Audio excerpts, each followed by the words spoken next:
বাংলাদেশের সাধারণ মানুষের জন্য আবারও এলো একটি নতুন দুঃসংবাদ। সরকার জুন মাসের জন্য পেট্রোল, অকটেন এবং কেরোসিনের দাম লিটার প্রতি 5 টাকা বাড়িয়েছে। নতুন সিদ্ধান্ত অনুযায়ী অকটেনের দাম হয়েছে 145 টাকা, পেট্রোল হয়েছে 140 টাকা এবং কেরোসিনের দাম 135 টাকা প্রতি লিটার। তবে ডিজেলের দাম 115 টাকায় রাখা হয়েছে।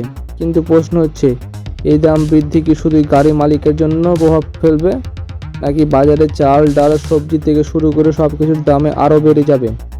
আজকের ভিডিওতে আমরা জানব কেন তেলের দাম বাড়ানো হলো, এর প্রভাব কী হতে পারে এবং সাধারণ মানুষের জন্য সামনে কী অপেক্ষা করছে। সরকার বলছে, আন্তর্জাতিক বাজারে জ্বালানি তেলের দামের ওঠানামার কারণে এই সমন্বয় করা হয়েছে। 2024 সালে বাংলাদেশের স্বয়ংক্রিয় জ্বালানি মূল্য নির্ধারণ ব্যবস্থা চালু করে।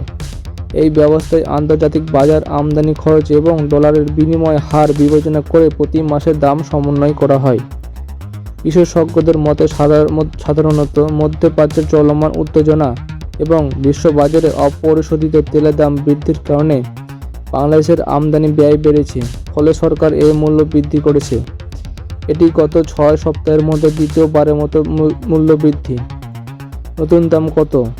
বর্তমানে নতুন তালিকা অনুযায়ী অকটেন 145